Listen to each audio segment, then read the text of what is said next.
Hello बच्चों, class 9th chapter 11 mathematics surface area and volume exercise 11.1 का question number 5 है। ये क्वेश्चन नंबर 1 to 4 इससे पहले की वीडियो में कर चुका हूँ, जिसका लिंक डिस्क्रिप्शन बॉक्स में है, आप लोग जाके चेक कर सकते हैं, वो वीडियो भी जरूर देखें। क्वेश्चन नंबर 5 है, what length of tarpaulin 3 metre wide will be required to make conical tent of height 8 meter and base radius 6 meter। कितनी लेंथ की टारपलिन हमें चाहिए होगी जिस टारपलिन की विड्थ यानी चौड़ाई 3 मीटर है, कब? जब हम 8 मीटर ऊंचा और 6 सेंटीमीटर की बेस रेडियस का एक कोन बनाएंगे। Assume that the extra length of material that will be required to stitching margin and wastage in cutting is approximately 20 centimetre.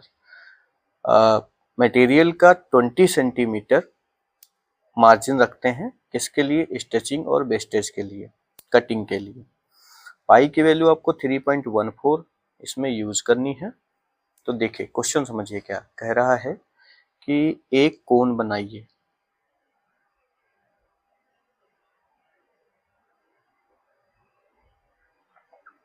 और इस कोन का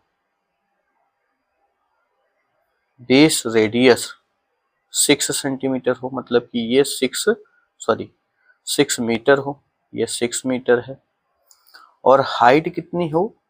8 मीटर। तो हाइट ये हो गई, ये कितनी? 8 मीटर। आप बताइए कि ऐसा कोन बनाने के लिए कोई हमारे पास टारपलिन है जिसकी विड्थ कितनी है? 3 मीटर, मतलब ये वाली लेंथ उसकी 3 मीटर है। तो ये कितनी टारपलिन हमें चाहिए होगी, इसकी टोटल लेंथ बतानी है। लेंथ सिंपल सी बात है, अगर हम कोन बना रहे हैं तो कोन का जितना कर्व्ड सरफेस एरिया होगा उतना ही एरिया टारपलिन का लगेगा, ठीक है। तो अब चूंकि हमें लेंथ पता करनी है कितनी होगी, तो अगर हम कोन का CSA निकालते हैं तो वो इक्वल टू हो जाएगा टारपलिन की एरिया के बराबर। हमें क्या पता करनी है? लेंथ। और जिस टारपलिन की हमें लेंथ पता करनी है उसकी विड्थ हमें दी गई है 3 मीटर। तो हम क्या करेंगे? L into B means area बन जाएगी इस टारपलिन की। तो जो भी एरिया इसकी आएगी वही एरिया तो इसकी है, उस एरिया को 3 से डिवाइड कर देंगे तो हमें लेंथ पता चल जाएगी। क्लियर हो गया? सवाल आ गया समझ में? और डिवाइड करने के बाद जो भी हमें मिलेगा उसमें हम 20 सेंटीमीटर और ऐड कर देंगे, ठीक है, क्योंकि 20 सेंटीमीटर हमें मार्जिन रखना है। देखो तो जो चीज गिवन है वो लिख लेते हैं। हमको क्या क्या गिवन है? h गिवन है, हाइट कितनी है? 8 मीटर, और रेडियस गिवन है, radius means small r is equal to कितना? 6 मीटर।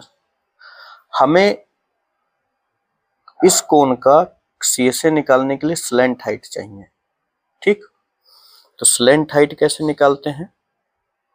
स्लैंट हाइट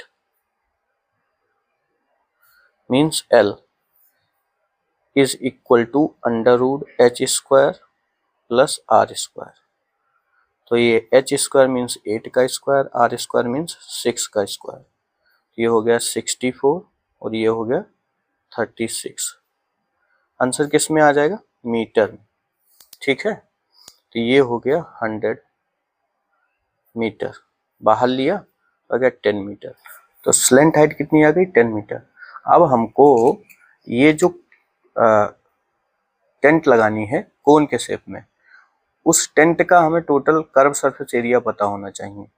तो CSA ऑफ टेंट ये इक्वल टू होगा किसके?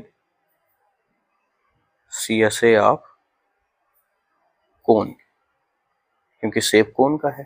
फार्मूला क्या होता है? पाई RL। अच्छा ध्यान रखना, पाई की वैल्यू कितनी लेनी है? 3.14 इस क्वेश्चन में गिवन है, ठीक है। तो पाई की वैल्यू हो गई 3.14 इंटू आर की वैल्यू कितनी है 6 और इंटू एल की वैल्यू है निकाली हमने 10, ये हो जाएगा मीटर स्क्वायर। कैंसिल आउट नहीं करेंगे, इतना ही लिखा रहने देंगे। क्यों? क्योंकि 3 से हमें इसको डिवाइड करना है, तो 3 से जब हम डिवाइड करेंगे 6 इजिली कैंसिल हो जाएगा, तो हमारी मल्टीप्लाई आसान हो जाएगी। अब आगे समझो क्या है, हमको पता करना था कि कितनी लेंथ की टार्पलिन चाहिए।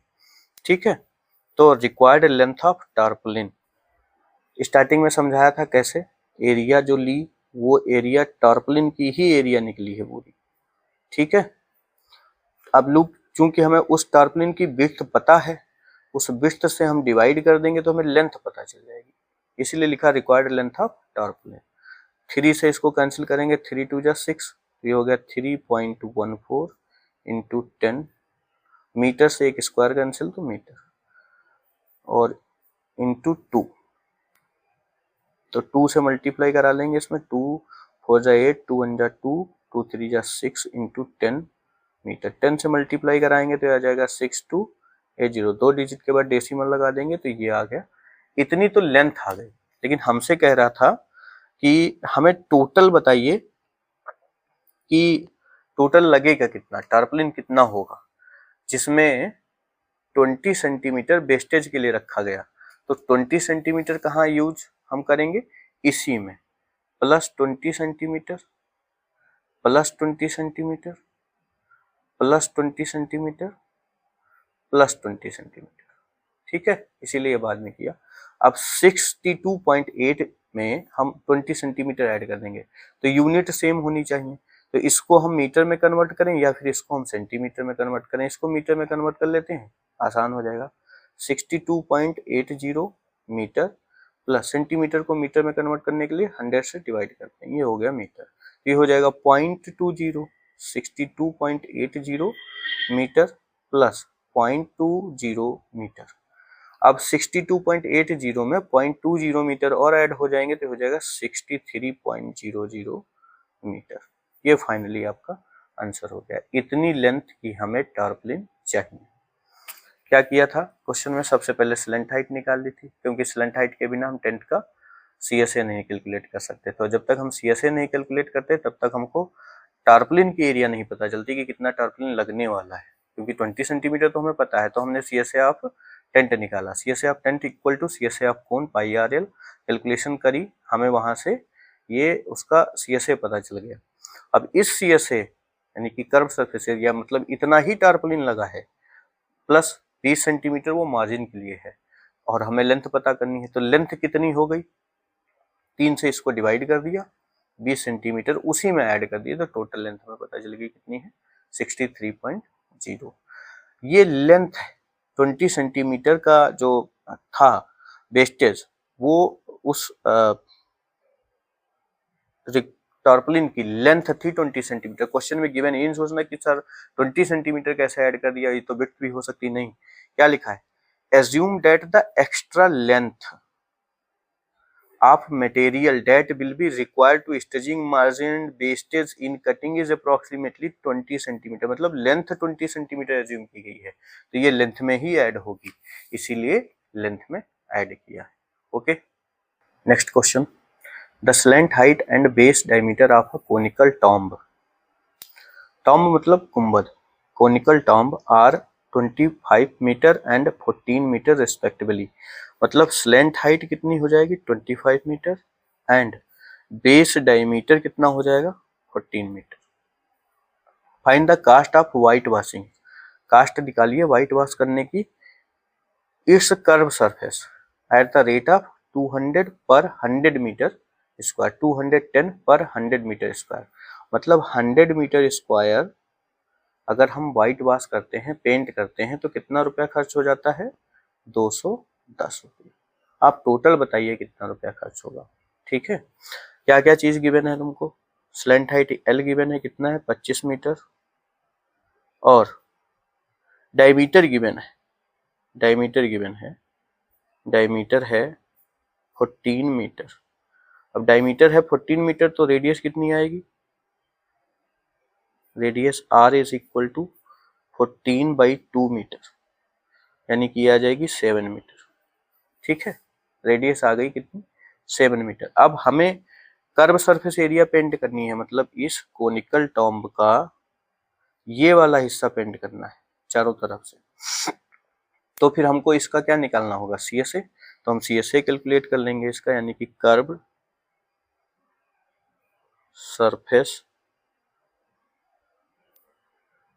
एरिया ऑफ दी टॉम्ब, क्या CSA ऑफ कोन, मतलब पाई RL। अच्छा, इसमें पाई की वैल्यू 3.14 नहीं गिवन है, तो हम कितनी रखेंगे 22/7। तो 22/7 इंटू आर की वैल्यू कितनी है 7, इंटू एल की वैल्यू कितनी है 25, और ये भी मीटर ये भी मीटर, मीटर स्क्वायर, 7 से 7 कैंसिल, 22 की मल्टीप्लाई 25 बहुत इजीली हो जाएगा।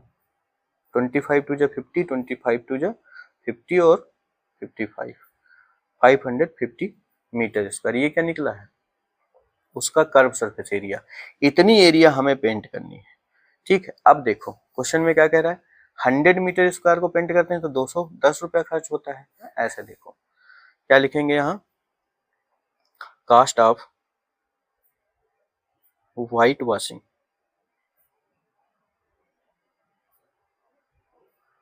Of 100 metre square CS curve surface बराबर कितना, ₹210। यहां से क्या करें हम लोग, 1 मीटर स्क्वायर का निकाल लें। तो cost of white washing of 1 metre square CS बराबर कितना, 210 को 100 से डिवाइड कर दो, इतना रुपया हो जाएगा। 1 मीटर स्क्वायर को पेंट करने में इतना रुपया खर्च होगा। तो हमें क्या पता करना है, cost of white washing of 550 metre square CS बराबर, तो 1 मीटर स्क्वायर में जितना रुपया लग रहा था उसी से मल्टीप्लाई करा देंगे 550 में, तो टोटल रुपया पता चल जाएगा, ठीक है। तो 1 जीरो इससे कैंसिल, 1 जीरो इससे कैंसिल, अब आपके पास बच गए 21 इंटू 55, मल्टीप्लाई करा लो, 21 5 जा 105, तो 105 का 5 10 कैरी, फिर 21 5 जा 105 और 10 कैरी हुए थे, तो हो जाएगा 115, मीन्स 1155 रुपीज। ये हो गया आपका फाइनल आंसर। कैसे, एल गिवन हुआ था, रेडियस कैलकुलेट कर ली हमने, फिर वहां से कर्व सरफेस एरिया टर्म की निकाल ली, इसी एरिया को हमें पेंट करना था, और 100 मीटर स्क्वायर पेंट करने में 210 रुपए खर्च होते थे, इसलिए हमने 100 मीटर स्क्वायर की हेल्प से 1 मीटर स्क्वायर का निकाला, कितना आया इतना रुपया। अब उस 1 मीटर स्क्वायर में 550 से मल्टीप्लाई करा दी तो आंसर हो गया। अरे वही सिंपल सेम बात है कि एक एप्पल है 10 रुपए का, तो 5 एप्पल कितने के होंगे, 10 गुने 5। अब समझो मैं क्या बोलता हूँ, मैं बोलता हूँ 10 एप्पल हैं 20 रुपए के, तो 30 एप्पल बताओ कितने के होंगे। तो पहले एक एप्पल का कास्ट पता करोगे, कैसे, 20 डिवाइडेड बाई 10, 2 रुपया, फिर वो 2 रुपये से इसमें गुणा करा दोगे तो आंसर आ जाएगा। सेम वाला कॉन्सेप्ट है। मिलते हैं नेक्स्ट वीडियो में। Thanks for watching.